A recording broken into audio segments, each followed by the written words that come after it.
Bienvenue dans l'actu vue d'ici. Je suis toujours accompagné de Florent Clavel et nous recevons ce soir Guillaume Doisy. Bonsoir. Bonsoir. Vous êtes responsable départemental du parti Les Jeunes Républicains.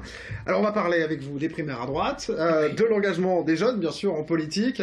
Mais d'abord j'aimerais qu'on revienne sur le projet de loi travail qui anime évidemment beaucoup les débats en ce moment. Il est autrement appelé la loi El Khomri, le projet de loi El Khomri. On a l'impression que c'est un texte que la droite peine un peu à critiquer. Parce qu'il faut être objectif, c'est un texte qui est intéressant. Alors c'est évident qu'il n'apporte pas toutes les réponses qu'on aurait souhaitées. Maintenant, je pense que c'est une bonne chose aujourd'hui de voir un texte qui apporte un peu de flexibilité. On comprend enfin que pour lutter contre le chômage, il faudra apporter de la flexibilité sur le marché du travail. On voit aussi qu'il y a une priorité qui est rendue aux accords d'entreprise, donc du coup un renforcement du dialogue social. Et toutes ces choses-là ne peuvent aller que dans le bon sens. C'est pour ça qu'en effet, on a mal à le critiquer. D'ailleurs, beaucoup de nos cadres disent clairement que le texte tel qu'il est présenté au départ, on pourrait le voter.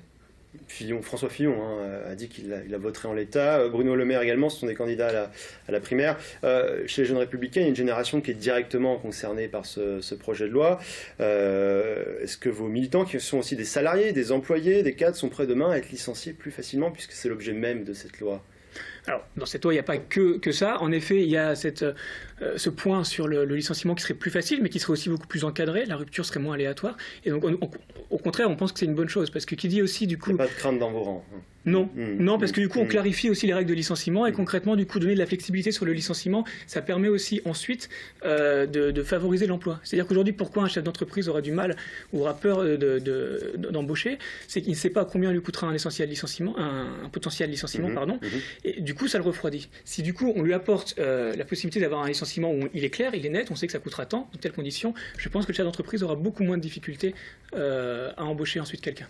Passons aux primaires à droite, si vous le voulez bien. Le vote aura lieu le 20 novembre, oui, avec, si besoin, un second tour le 27. Alors concrètement, comment ça va se passer ? Qui peut voter et comment ? Alors du coup, c'est une primaire qui a été voulue ouverte.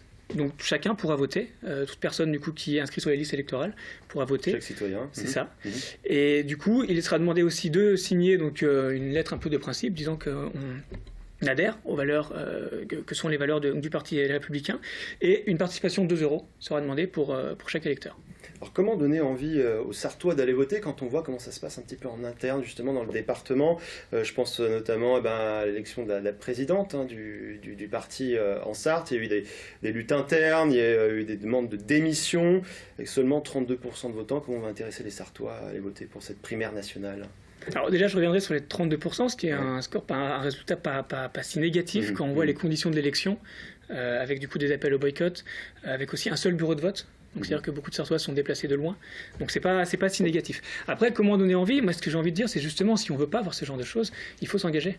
Moi, personnellement, je ne prends pas plaisir, vous pouvez l'imaginer, à voir ces divergences au sein de notre famille politique.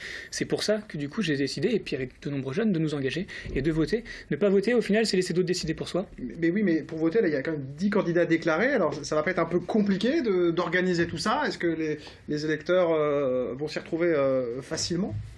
Alors, c'est vrai que une dizaine de candidats, peut-être plus. Peut-être plus, enfin pour aujourd'hui. C'est vrai que c'est énorme, c'est énorme. Maintenant, je pense que chacun, actuellement, donc, est déjà parti en campagne, ça a commencé très vite, va faire le tour des fédérations, va tourner un peu partout sur les territoires français, pour aller au contact des gens. Après, j'ai envie de dire, chacun de ces candidats fera campagne comme il le souhaite, avec Est-ce que vous allez vous engager auprès d'un candidat au niveau des Jeunes Républicains Non, nous on a été très clairs au niveau des Jeunes Républicains de la Sarthe, c'est qu'on ne prendra pas parti officiellement pour un candidat. Les Républicains et les Jeunes Républicains, c'est pas pareil. C'est ce que vous dites aussi. Si, on est membre clairement du Parti républicain, mais on ne veut pas soutenir un candidat officiellement, puisque déjà, moi, dans l'équipe de jeunes que j'anime, j'ai certains qui sont plutôt pour tel candidat, pour le candidat Juppé, pour le candidat Sarkozy, pour le candidat et le programme Fillon. Voilà, donc il y a un moment, je ne me vois pas vous dire un jour, voilà, les Jeunes Républicains soutiennent tel candidat, alors qu'au sein même de mon équipe, on a différents points de vue. Et qu'il y a déjà eu de très fortes divisions qui ont menacé les jeunes populaires. À l'époque, ça s'appelait les jeunes populaires. C'est ça. Vous avez déjà connu ça. C'est ça, on a connu en Sarthe, on est bien placé pour savoir les divisions que ça peut créer, et là-dessus, il est évident qu'on ne refera pas cette erreur-là. Et au contraire, comme je vous le disais, on a un peu certains militants qui défendent différents candidats, on prend ça comme une chance. Nous, en interne, on discute beaucoup, on fait pas mal de rencontres où on permet d'échanger, et on veut vraiment utiliser ça comme une force. On a un parti démocratique avec beaucoup de courants, Après, voilà, c'est aussi, il faut être clair, les Républicains, on découvre la démocratie. On ne faisait pas ça, on a toujours eu à droite la culture du chef.